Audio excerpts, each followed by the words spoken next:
Cordial saludo para los estudiantes del Diplomado Gestión de Proyectos de Cooperación Internacional para el Desarrollo Regional.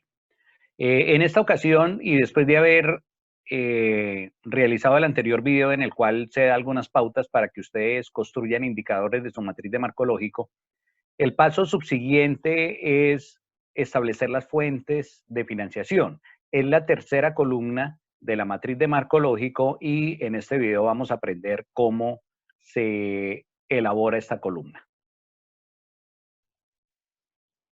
Para la elaboración de la columna de fuentes de verificación, lo primero que vamos a hacer es determinar qué son, segundo, para qué se utilizan dentro del proyecto y por último, cómo se formula. Entonces, ya dijimos en la presentación del video que el paso anterior fue elaborar los indicadores de cada uno de los objetivos que tiene la matriz de marco lógico. En este video, una cosa que de pronto no dije en el anterior, es que las actividades dentro de la parte técnica, recuerden que estamos viendo algo que técnicamente se llama teoría general de proyectos, indistintamente de que diferentes metodologías me exijan o no me exijan ciertos elementos. Dentro de teoría general de proyectos, la matriz de marco lógico no requiere de establecimiento ni de indicadores, ni de fuentes de verificación, ni de supuestos. ¿Por qué razón? Porque como las actividades son acciones, en realidad yo controlo mi proyecto a partir de entregar unos presupuestos de cada uno, cuánto me cuesta elaborar cada una de esas actividades. La fuente de verificación pues siempre va a ser el informe presupuestal del proyecto y el supuesto siempre va a ser que no hayan variaciones bruscas de los precios de mercado.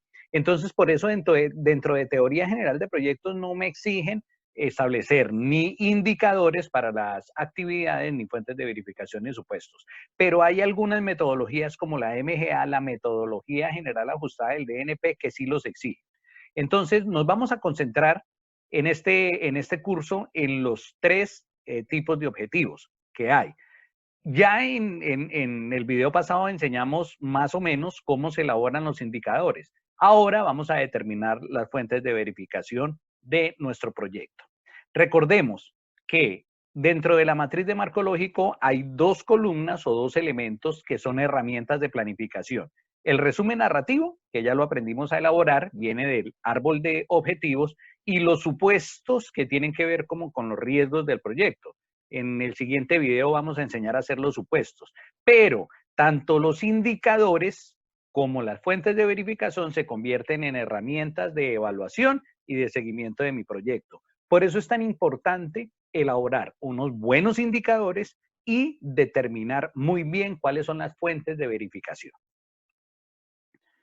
Entonces, las fuentes de verificación como herramientas de evaluación, ¿qué me dicen? Después de haber formulado los indicadores, el paso subsiguiente es determinar las fuentes de verificación. ¿Qué son las fuentes de verificación? Documentos en los cuales el evaluador ex post del proyecto, después de que haya terminado todas las actividades del proyecto, puede encontrar la información necesaria para verificar que los resultados que usted como formulador del proyecto planteó realmente se alcanzaron. Entonces, dicho de otra manera, las fuentes de verificación son documentos en los cuales el evaluador ex post, el que va a venir después de haber terminado todas las actividades del proyecto, va a poder encontrar la información para, aplicando las fórmulas matemáticas, verificar que realmente el objetivo que usted como formulador planteó en el proyecto se alcanzó. Otra manera de decirlo: en los indicadores, el formulador determinó unas variables. Con esas variables se construyeron fórmulas matemáticas, las cuales, al aplicarlas, se va a alcanzar, se va a poder ver el grado de alcance de los objetivos que se plantearon.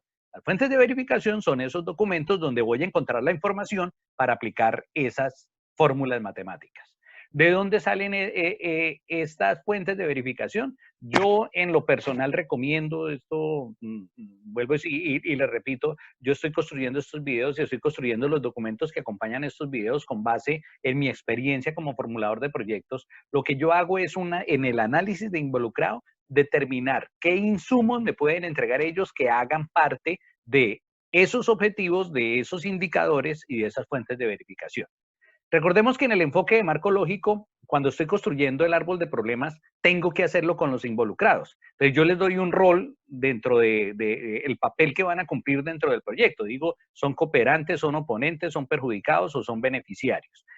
Técnicamente, en teoría general de proyectos, esos roles que ellos desempeñan se le llaman mandatos. Es decir, los beneficiarios son los directos jefes, mandatarios del proyecto.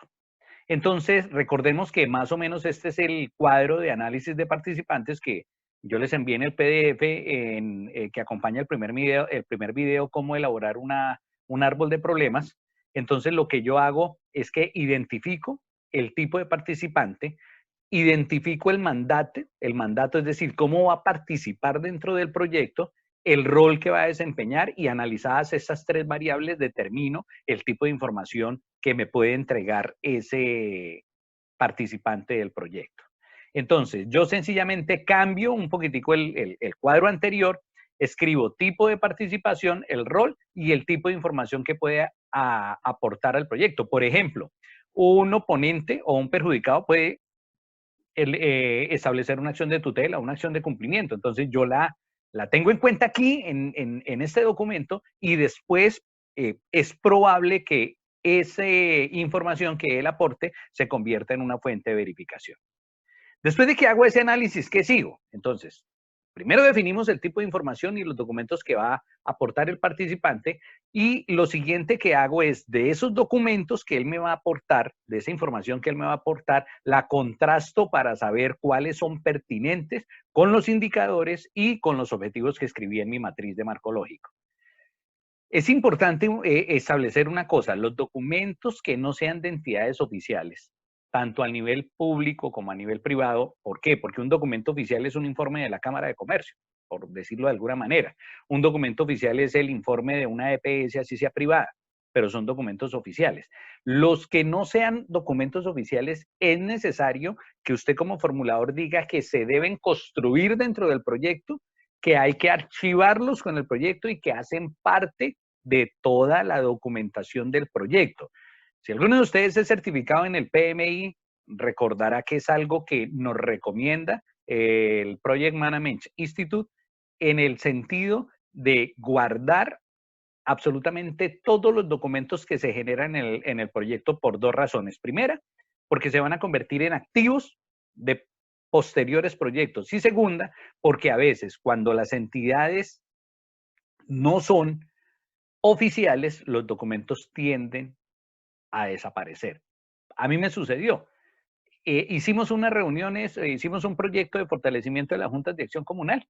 Las listas de asistencia, las actas de reuniones, todas quedaron archivadas en la Junta de Acción Comunal y cuando cambiaron a los dignatarios se perdieron los documentos. Vino la evaluación ex post y me decían, venga, ¿dónde están esas reuniones? No, pero es que deben estar archivadas en el archivo, valga la redundancia, de la Junta de Acción Comunal, pero como se habían ido los dignatarios, normalmente se llevan la información. Entonces, ojo, a partir de ahí yo aprendí que es necesario que dentro del proyecto se establezca dentro de las actividades la construcción de esos documentos y el archivo, cuando no son documentos oficiales.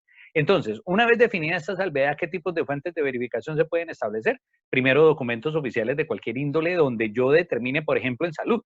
Colombia adolece de buenas fuentes de información, pero en el sector salud sí hay muchísimas. Entonces, cuando el proyecto tiene que ver con salud, yo sencillamente escribo dentro de mis fuentes de verificación en el ASIS que genera el municipio cada año, se puede determinar el número de enfermedades que había en periodo 1 sin proyecto versus periodo 2 con proyectos. Las encuestas oficiales, encuestas de satisfacción elaboradas y aplicadas por el proyecto y archivadas por el proyecto, planilla de asistencia a capacitaciones, archívelas dentro del proyecto, planilla de recibo de beneficios, cuando yo le estoy entregando a los beneficiarios objetos materiales o cuando ellos están participando de beneficios inmateriales, yo hago un acta de entrega, un acta de recibido, un acta de participación y eso lo archivo dentro del proyecto. Informes de obra, desde luego, cuando los proyectos son de infraestructura, informes presupuestales cuando son de ejecución presupuestal, informes de gestión, fotos, archivos, videos, etcétera, etcétera. Entonces, ¿qué tengo que hacer? Esta es una matriz ejemplo Mejorar la calidad de vida, informes recibidos, ingresos recibidos en el periodo versus periodo 1, informe de coyuntura económica anual del municipio o departamento, es un documento oficial, yo lo menciono ahí. Número de enfermedades, ASIS, informe anual de salud del municipio. Número de horas de capacitación, planillas de asistencia a la capacitación archivadas por el proyecto. Número de consultas, informe de consultas realizados por la institución prestadora de salud, así sea privada. Metros lineales de alcantarillado construido, informes de obra. Frente a las actividades, informe de ejecución presupuestal del proyecto. Es así de sencillo las fuentes de verificación. Recuerden leer el PDF, elaborar los cuestionarios de autoevaluación y continuar con el caso práctico que están trabajando. Muchas gracias y nos vemos en un próximo video.